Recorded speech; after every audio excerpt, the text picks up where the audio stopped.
would like to apologize sa mga nanonood ng Chuzy Chooses last week. Kung muntik nyo na makita yung kaluluwa ko, ngayon I know better, no? Welcome to Chuzy Chooses. Like what I said last week, ang kaisa-isang show dito sa Buhay Basket na walang kakwenta-kwenta at puro pa-cute lang. This week meron na. Okay, sige. Magkakakwenta tayo. Okay, so Charles, you and I, we've been together for a long time. But more than that, we've been fans of the game for a long time. Right? Yeah. How old were you when you started watching? 5? I don't know. 5. Mga 5 din ako na. So, kasi parang naisip ko, I feel kind of old now because the players I grew up watching are, minsan yung iba nabubulok na sa bench, or yung iba anak nila na yung naglalaro ngayon. Alam mo yun? But okay, now for Chuzy Chooses today, we're gonna be talking about the quote-unquote Manong Brigade. The more seasoned players who are still there, who are still kind of pulling their weight in both the NBA and the PBA. Who are your favorites? Let's start with, let's go local first. PBA local. muna. Okay, definitely Asi would be the easiest pick. Yes, that's true. He's playing like he was 25, but he's like 40 or something. And I think we just have to make it clear that it's not easy. Because I mean, some of the guys, the older guys, they're clearly slowing down. You look at Mick Penisi, maybe Dorian Peña, Do you have something against these guys? No. Okay. I mean, I like Charles them a lot. also slows it down. They're former players, so you know. But I'm just saying, I mean, they slow down really. But you look at guys like Asi, Eric Mek, Danny Siegel. I mean, at times, Eric and Danny showed that wow, they still really have it. Yeah, meron pang flashes of brilliance. Pero yes. pinaka-consistent siguro si Asi. True. What can we contribute that to? I mean, Asi for a while, di ba nawala siya sa PBA for a while, nag-ABL siya. Do you think dahil doon medyo nagutom siya, kaya biglang pagbalik niya nag-wild siya ng malala? I think it was a change in his attitude and the mindset na he really has to work hard. And grabe naman, he posts so many of his workout videos, di ba? So you have to believe. He's really making an effort. And the same thing, I know Eric Mek has been going to, I think it's Playo or one of those things. Sobrang cute ni Eric Mek niyo. Even Danny, when he was in Barako before, he'd tell me he goes to Playo early mornings, even before practice. So yung dedication, I mean, they're already so good. But they know that they have to stay in shape because it's tough to play against the much younger guys, and you know they're really putting an effort. How much of it, you know, of them being kept in their teams is really more for like motivational purposes na lang? Tingin mo. And can you name at least one? Ako, I don't like, I'm scared eh. Pero you. Sa PBA, motivational purpose. Maybe Danny I?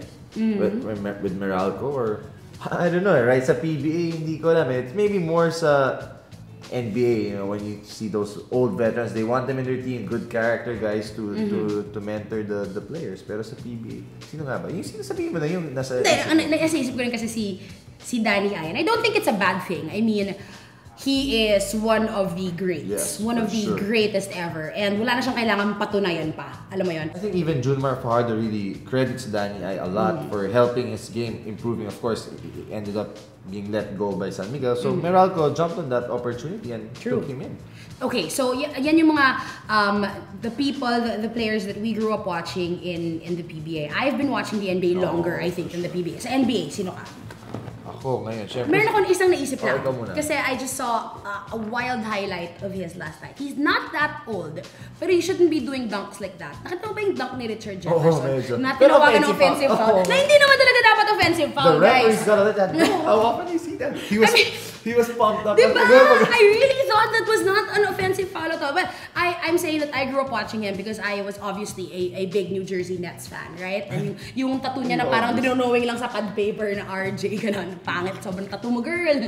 Tanggal mo na yan, pa-laser mo na yan. So, yun, siya. I mean, he shouldn't be doing things like that anymore at his age. Parang feeling ko nag-time travel siya for like 5 seconds there. But amazing that a guy his age who has been in the league for that long still has hops like that. Oh, grabe. Kasi you also look at guys like Steve Nash na parang, okay, clearly your body's taking a toll. And even unfortunately, like a guy who just got injured again, Derrick Rose, parang bata pa lang. I mean, so many things happen. Yet these guys, they've made it throughout a very long career. But for me, number one right now in the NBA in terms of age would be Tim Duncan. Every still night, extremely still effective, there. yes. Maybe Paul Not Pierce. naman every night. Minsan nag-rest siya eh. Nag-rest naman. But when he plays, he's there. Kasi si Garnett, clearly his minutes are down and everything are down. I mean, he can still contribute, pero si Duncan, may all-star pa eh. True. And then I think maybe Paul Pierce is okay for me. He's one of the older guys. Ginobili, kahit mukhang 45 dahil kinakalbo na, he's a little younger. 30 plus. Ikaw, sino ba mga sa NBA na medyo... The players, Vince Carter, he's injured now, isn't he? But I will always have like a gigantic spot in my heart for VC. Also, Dirk. Dirk is getting kind of old, but you got to love Dirk. Okay, so these guys that we grew up watching, parang forever silang sentimental favorites to so us. Like even, I mean, I gave Steve Nash an example. Even Kobe Bryant, his body's slowly breaking down. But when he's there, he can still play, but it's not the same way it used to be. Pero Dirk, of course, he doesn't jump as high. Pero minsan nakakadunk pa rin, and then sa All-Star game, nakadunk siya yung... Yes, that was so cute. And then he did the Vince Carter, but that was adorable. But you're right, Vince Carter, he's getting old, but still highlights. Sa PBA, meron pa pala, Don Hontiveros. Oh my goodness, how could we forget? Nagwo-wild pa rin siya. Till now, how long? If you look at him kasi, like one time, I hope he doesn't get offended, but I saw him and Coach Alex Compton side by side. I remember clearly seeing them play against each other in the NBA, and what a glaring difference.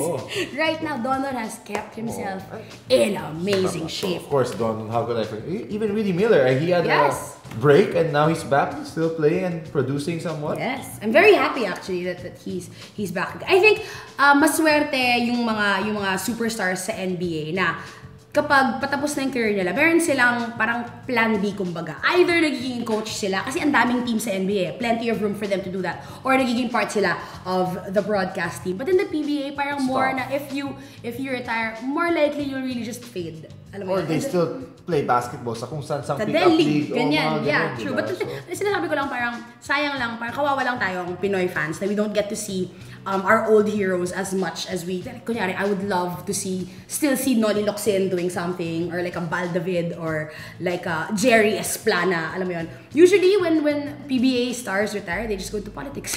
Politics. But at least nagagamit sila ng taong bayan.